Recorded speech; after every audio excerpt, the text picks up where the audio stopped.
what if I could prove to you that meditation could increase your level of internal happiness on a daily, weekly, monthly, yearly basis?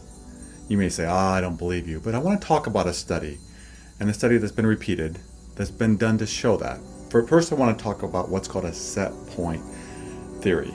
And what that is we have a set point to happiness.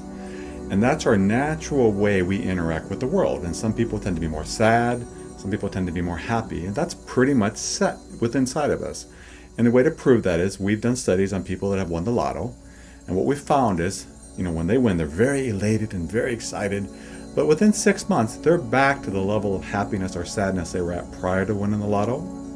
Similarly, people that end up breaking their back and have spinal cord injuries, again, they're very sad at first, it's very tragic, but guess what?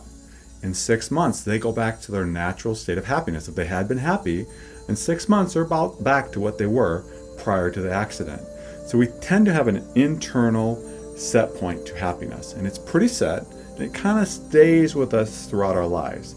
However, now I want to talk about a study that was done with a bunch of computer tech people. They'd never meditated before.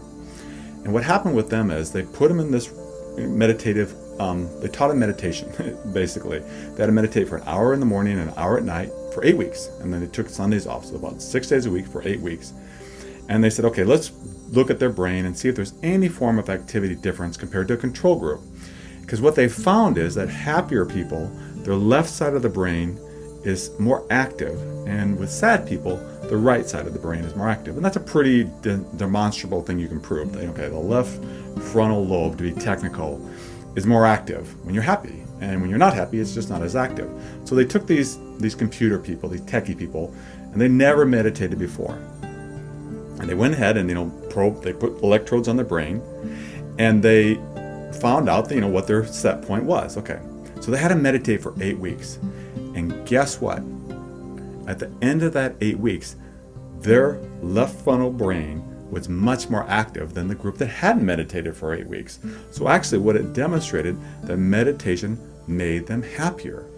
And then even at a deeper, more exciting level, what happened was they got a hold of some people that had been meditating for decades. They're in monasteries and just, they were meditating gurus. And they said, let's look at their brain. Is their brain very active or is it very slow? What they found is fascinating.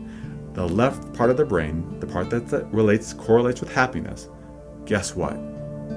It was off the scale. They had never seen so much activity in their happy part of their brain. So they kind of said, wow, these guys must be pretty happy campers, the best way I can put it. And I think that's why I want to really show that studies are showing that meditation, even after just 8 weeks, can improve your level of happiness. So think about that, and perhaps say, hey, I'm going to learn more about meditation, and I'm going to learn to meditate because I want to be happier. And again, personally, if I may share, I've meditated now for almost 3 decades.